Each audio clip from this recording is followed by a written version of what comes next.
Evening, everybody. Hello, hello. Happy Merry Christmas Eve there to everybody. I've been feeling like absolute shit the past few days, so it's a very quiet night inside tonight on this Christmas Eve. Rez, Merry Christmas, Rez. How the hell are you? Yeah, I'm slowly getting over it. I didn't have a voice this morning, but I had to just take a little bit and talk about what came in the mail yesterday. A little bit of a backstory from my gaming time, from my board gaming side of life, which the AstralHexEncounter channel hasn't had much going on. Sorry. Hasn't had much going on this year. It hasn't been a big gaming year for me. We haven't really picked up too many new games. We haven't played nearly as much as we usually do. But that doesn't mean I'm not still into it. I backed a game on Kickstarter. I backed another game, which I'm going to talk about here.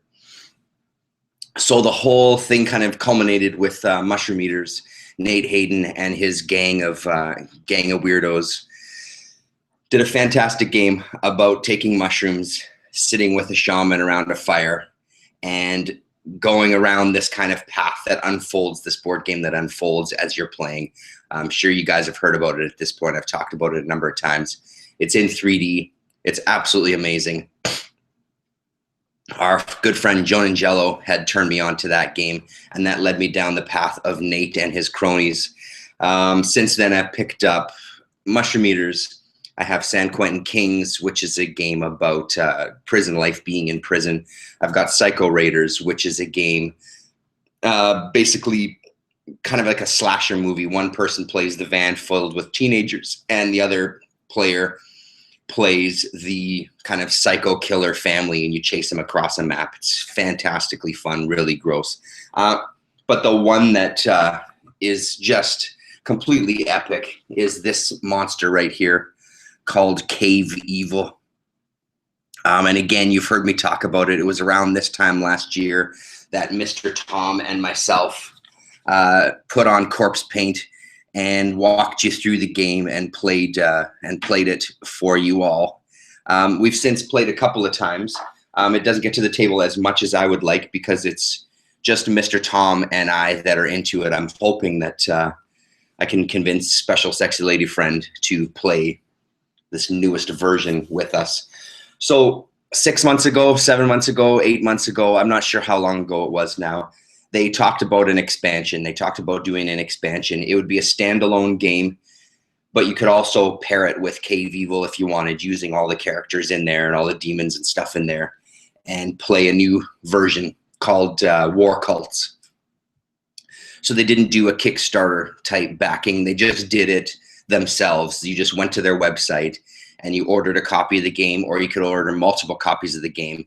And when they reached a certain level, it was fully funded. They said that they would make it. It would take some months. They were hoping to have it out by, I believe, the end of summer. That didn't happen, obviously, seeing as it's almost the end of the year.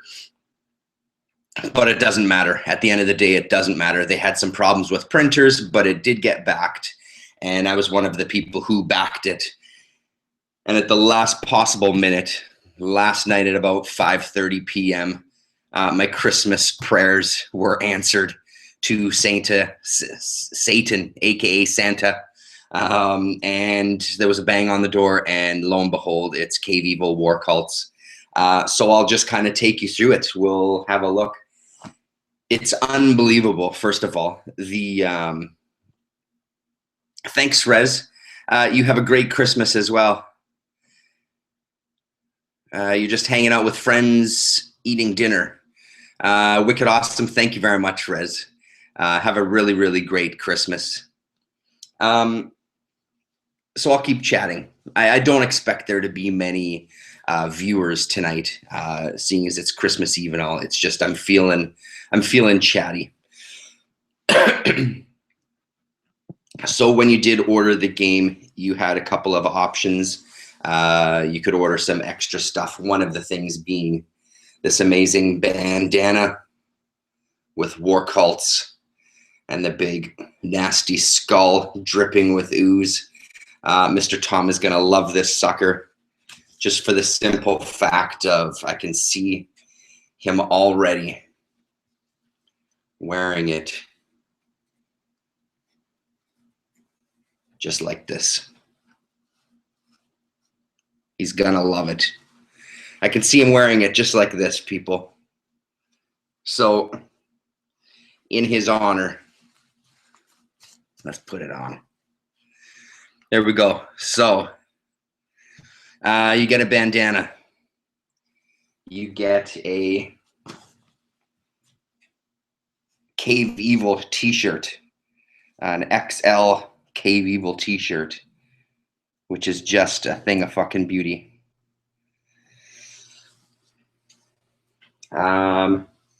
Shoot, I don't have it with me here. There was some artwork that came with it too. I thought I had it here on the table. Oof. It's too warm. I thought I had it here on the table, but I don't. So I'll show that in a future video. And then, of course, you get the box itself, the Cave Evil WARCULTS box, with just unbelievable art on the front there. And there you can see the Cave Evil skull on the back. This particular expansion, it's some amazing packaging. So it just has a little Velcro tab, and you open it up, and it's got, let's see if I can hold this up. One side is a slot for all the maps, and the instruction book was in here as well. And then there's a little tray in here where you can hold the cards and hold all the extra stuff. So we'll go through these few things here. The first thing to notice is that the WARCULTS Rules of War book is 90 pages long. And they say it's not as much an instruction book that you have to read from beginning to end, but it's a kind of a guide as you're playing. There's basically 4 different versions of the game you can play. The initiation game, which they suggest everybody start out on, which is much simpler. There's pre-designated cards that everybody gets in their hand. The sequence of play is a little easier to deal with. The second is called Night of Blood, that adds in some extra rules. The third is Campaign of War, which adds even more rules. And then the final is called Eternal Battles, which sounds pretty neat. I was reading a little bit about Eternal Battles yesterday, and it's almost like the Dungeons and Dragons type of idea, where you create your cult, and you have a, let's see, I just saw it here. You've got, you basically keep track of all of their history. They have a page here that you can then photocopy and print out yourself. You just keep track of your cult's history, what battles they've been in, what maps they've played on, how they've grown, how many games you've played. When you defeat somebody, you get some, depending on what map you're playing or what campaign you're playing, what game you're playing, you get some kind of prizes at the end that then gets added to your whole cache of your cult's holdings, I guess, you know, so you can kind of grow your character.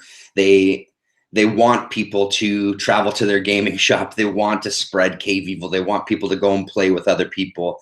They want you to travel and play this. And the good thing about it is that it's really, the gist of what I'm getting here, I'll show you some more of that in a minute. The gist of what I'm getting from this WARCULTS is that it's incredibly open-ended. By no means do you have to sit and play a full campaign or do a full map. They have cycles that you can go through. If you want to play a shorter game, only play 9 cycles. If you want to play a longer game, play 14 cycles. They suggest that kind of with 9 cycles, you're looking at about an hour per player. So, you know, you're still looking at like a 2-3 hour game, depending on how many people are playing. It could still be a full afternoon. But with that, obviously, you can play 4 cycles if you want. You can play 5 cycles. You can do whatever the hell you want. Or you can just keep playing forever, basically.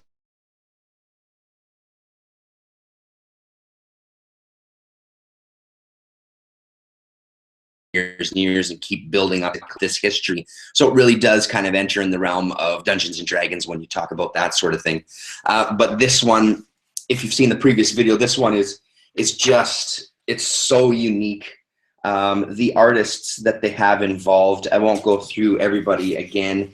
People like this guy Manifester, there's Commode Minstrels and Bullface. There's a whole bunch of weirdos attached to this, and all of these weirdos have an amazing talent for this just incredible kind of, Bonnie Banks, I think, is another person that's involved.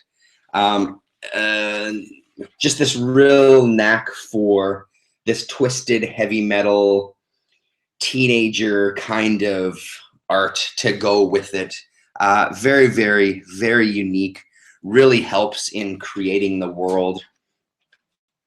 I read quite a bit of, I read a fair chunk of this actually last night.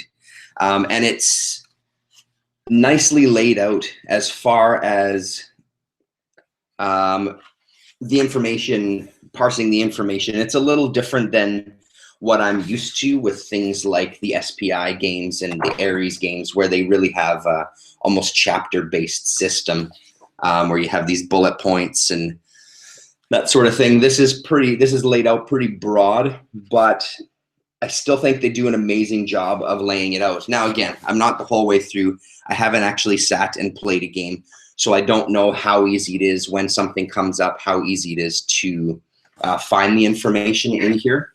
But it's fairly basic, whereas Cave Evil is by no means an ultra complex game.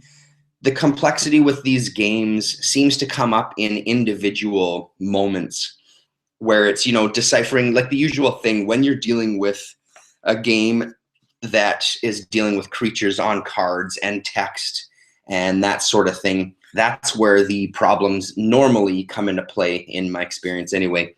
It's how you're translating the text, or how you think the creature is behaving versus another creature, that sort of thing. The gameplay itself, this one is such a great one. Emperor's Executioner, get a load of that sucker there. Because the gameplay itself isn't overly complex, as long as you just keep holding onto those turns of play and taking your time through them, you can kind of make sense of it. The one thing that I'm looking forward to in this one, and the one thing that I think a few people had mentioned about Cave Evil, was the card management side of Cave Evil.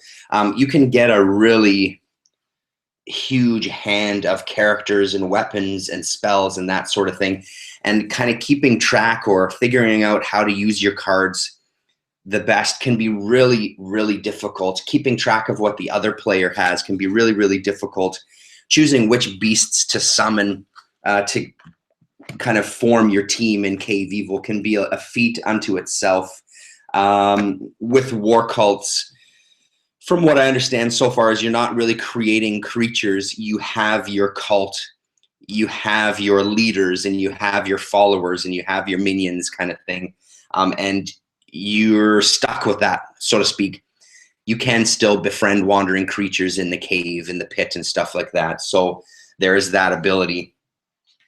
But it's fairly straightforward, sort of. I mean, I say that hesitating because, again, I haven't played it yet. There's the layout of your cult, of your war cult. So Warlord is at the top. The Warlord has 3 commanders underneath him, and then each commander has 9 members of a cult branch underneath them. And this is a classic kind of war game with tokens. Yeah, so it's amazing. It looks really, really amazing. they give you a little bit of counters. The piece that represents a player's warlord, commanders, and or cult troops. I keep calling them tokens. Counters. They give you a little glossary of terms as well, which is great just for some things that you might want to keep in mind, like counters, for example. You have counters that represent your cult that you then play on the board themselves. Now, the counters themselves, again, like they really, it's unbelievable. I've been following as they've been going. They had some issues with the cards being printed.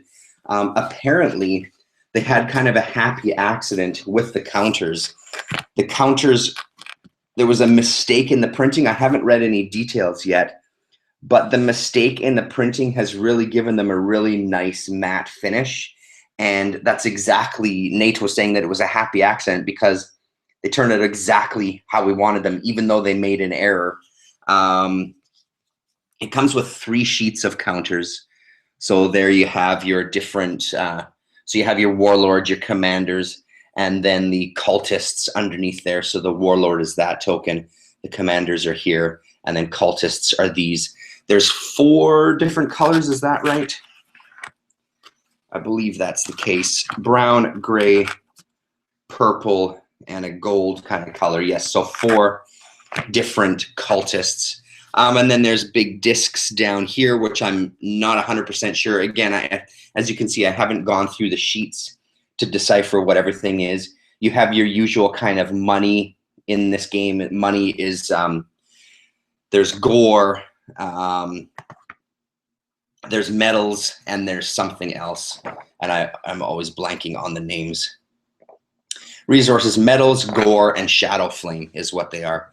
So that's your resources where you can buy creatures, you can buy spells, you can buy or use weapons and that sort of thing. There's usually cost involved. And then these circular ones here, they just represent any wandering creature. So sometimes you'll have a wandering creature in the cave.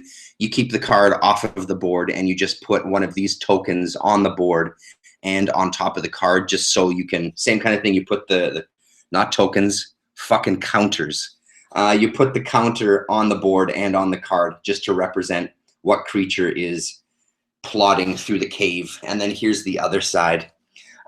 Each of the counters for your cultists and warlords and commanders, they have a flip side, and they recommend using the flip side for if one of your cultists or one of your characters or creatures is carrying an item or carrying a spell, just as a reminder that that particular counter has a spell or a weapon attached to them, so you don't forget about it and you can keep track. And then finally the 3rd sheet. And then also the same as in Cave Evil, you can choose to dig more tunnels throughout the maps themselves. You can assign a group of creatures or cultists to start digging, to start excavating. When you excavate, there's a specific card that you'll get. Let's just have a look here. I believe they were in this pile. We'll talk about the cards in a moment here, but just to finish this point up. Kill points, shadow flame, stand by everybody. I'm sorry. I apologize. I just want to see the card to give you an idea of what I'm talking about. This goes here. Here we go. So when you can either excavate a tunnel or you can collapse a tunnel. And when you do, you pick one of these cards, you put some stones on top of it. I believe it's 3 to show that you're excavating. And depending on your excavation strength of your characters, it may take you 1 turn, it may take you 3 turns. It really depends. Once you've finished, you flip over the card. And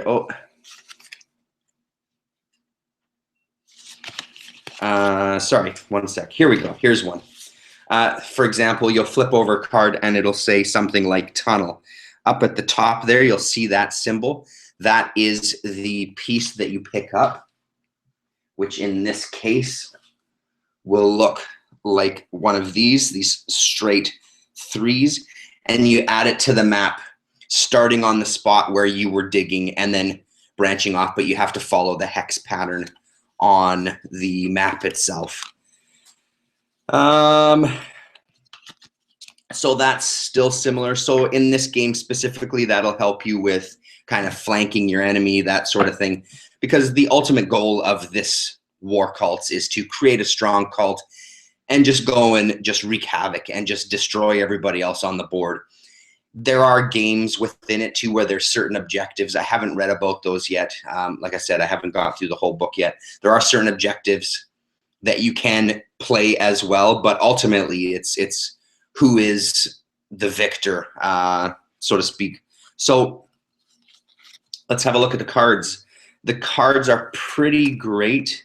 They have a, if you can see that, they have a little notch still on the sides from when they were cut out, which isn't the end of the world by any stretch. The perfectionist in me, the anal shithead in me gets a little anxiety about it, but ultimately they're fucking beautiful. They're really, really nice.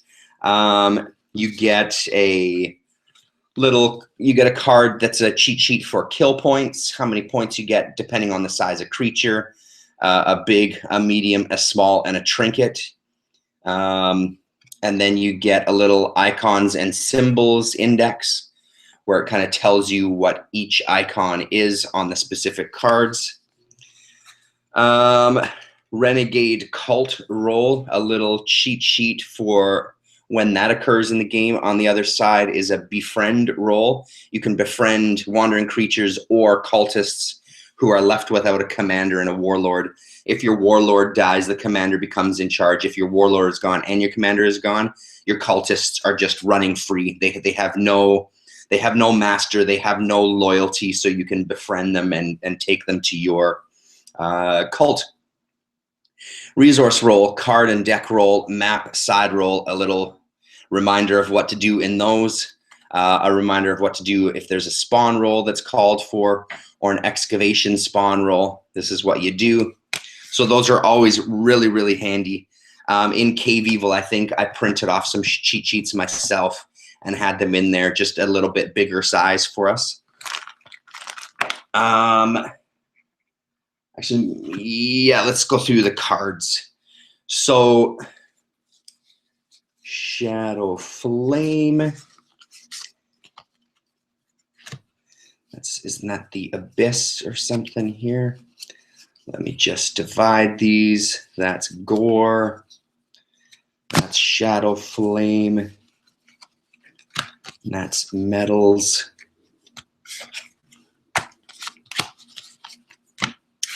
Okay.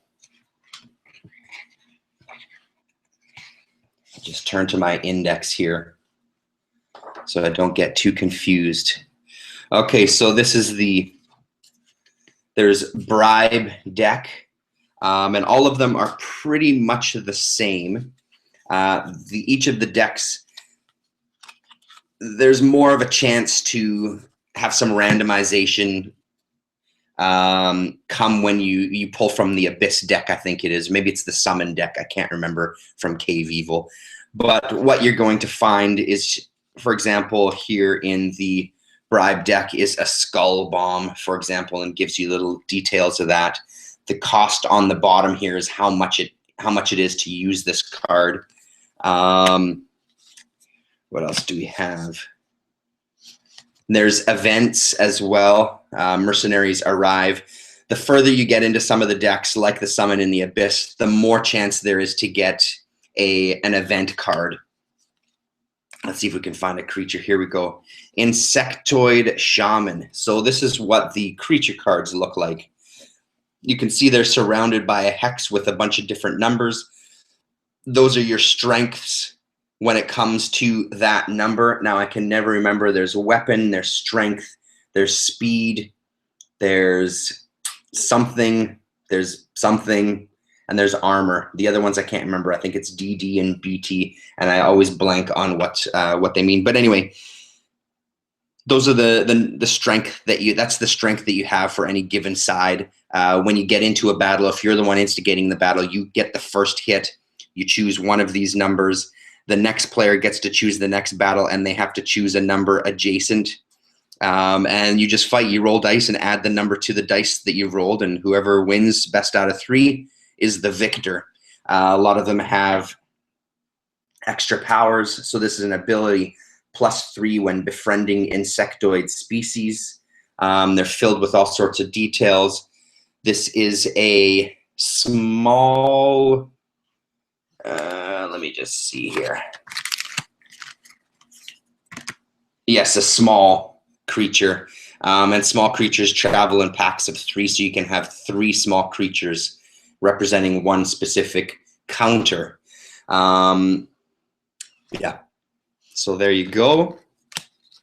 So that's the bribe deck. And then, as I said, it's pretty much the same when you go down the list.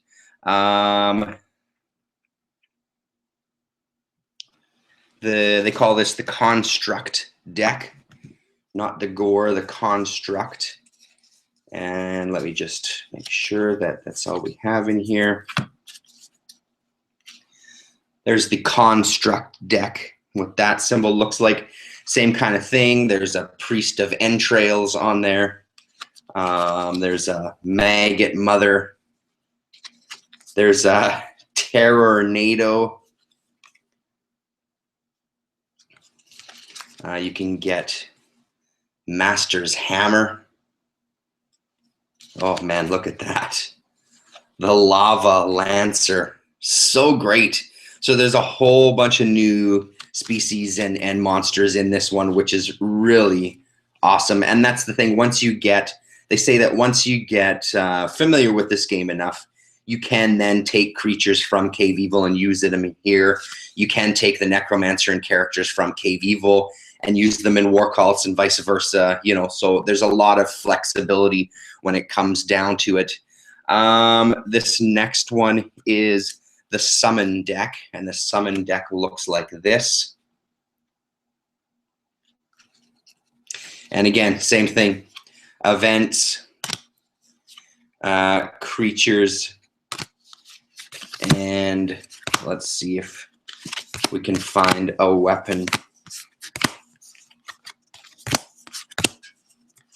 Hell balloon. There's also some creatures that can fly in WARCULTS too, which is a very exciting thing. There's that one, and then we have the Abyss deck, which looks like that. And again, same thing. The Abyss deck just has more events in it. But there's a look at some of those cards. Just like I said, I mean, the art is unbelievable. Look at that. The Chaos Demon. So fantastic. New to the game is something called the Dweller deck, and it's 16 cards, which I don't have here. Here we go. There's some more. Those. Now these I haven't looked through yet, so I don't really know what these are. The Dweller deck looks like that on the back. It has a Acroped Portal, a Shadow Stalker, Abyssal Guard, ooh, a Flying Gore Ball. That's fucking amazing. Razor Raptor. Chasm Giant Head. Oh man, it's just ridiculously good. A Hunched Behemoth. Check out that. That's crazy. That's like a big boss. I wonder if these are the big bosses of the game. Anyway, I won't go through all of those there. Those go there. And then, as I mentioned already, the Excavation Deck, which we talked about already. So those are the cards there. To keep track, it comes with a black Cave Evil WARCULTS pencil with a black eraser. Very cool. There is some dice. They give you a bunch of Ziploc baggies, which is really nice of them. The dice are here. Some Cave Evil dice. And then, most notably, there is something called cave goo. So I guess one of the things that they had noticed was that things were slipping on the map. A lot of people play with like some plexi on it or something. Just so things don't shift, they recommend putting a tiny piece of the cave goo on the back of cards or counters or whatever to help it stick a little better, making sure that when you take it off, you take it all off with it. I don't think I'll be using any of this just for fear of doing damage to things, but I think it's pretty funny that they have some. Dice back. Really, really nice to get a bunch of Ziploc bags. That's a really good thing. And then we have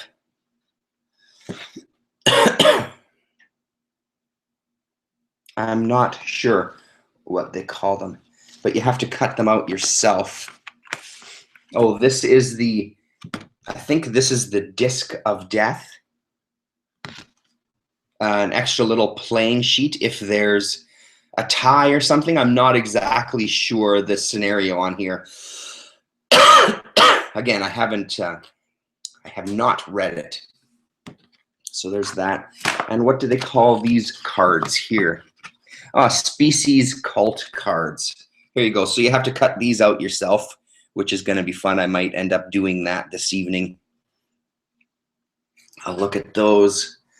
Demon, all demons.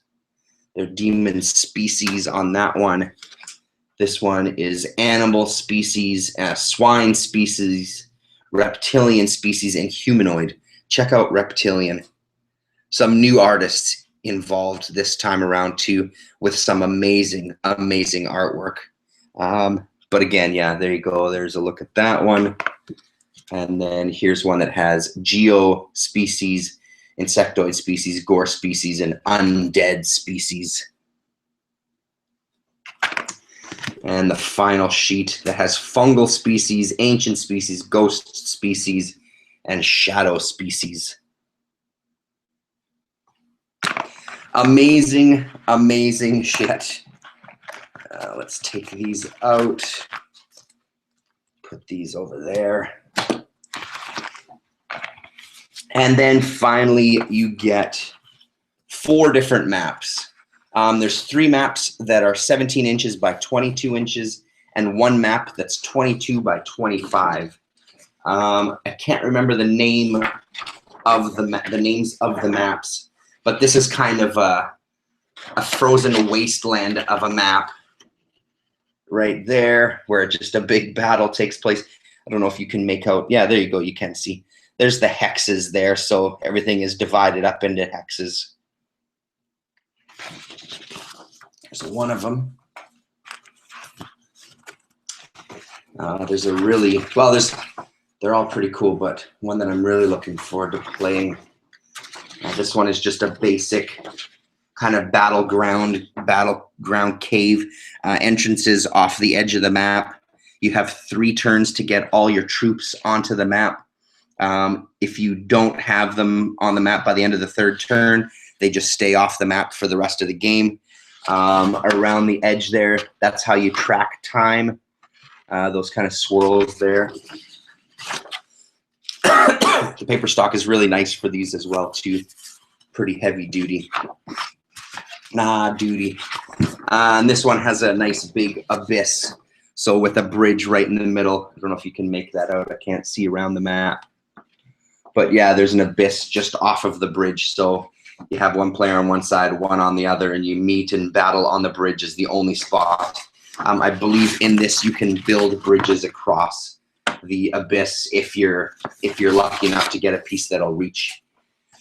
But then you can also collapse the same thing. And this one looks very cool. This is one that I'm really excited about. This is the giant of the 4, the 22 by 25. with train tracks all over for mining. And when you're on the tracks, it allows you to move faster than if you weren't on the tracks. I think you can move double your amount of movement allotment, I believe. I can't remember, but there you go. There's that. And just a look at the empty box. Some nice art on the inside there. Really nice sleeve there to put all the instructions, and everything just fits in there beautifully. Once I get all the counters taken care of,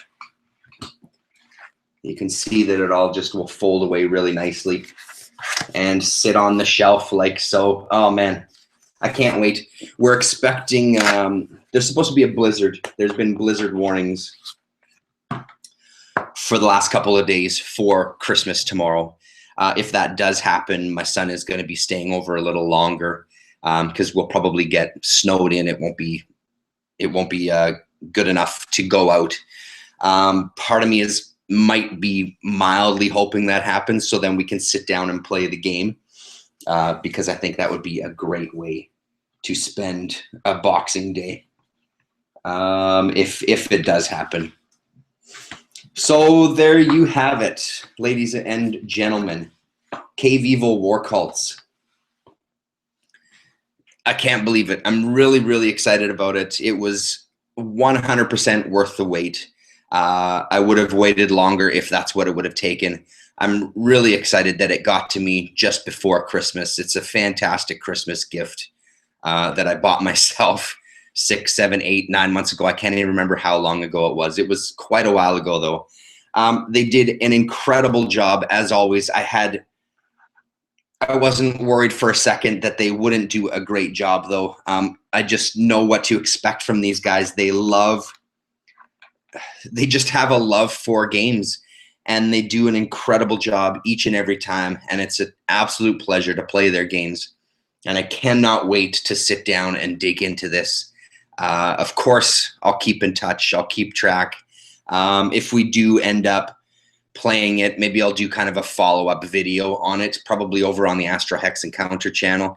If you haven't seen that channel and you're into gaming, go over there and check it out, and quite possibly find something that you're interested in. I can't believe it. It's fucking here. I can't believe it. Spiro, I wish you lived here. There's a few people that I do talk to online here that I know would absolutely be into playing these games.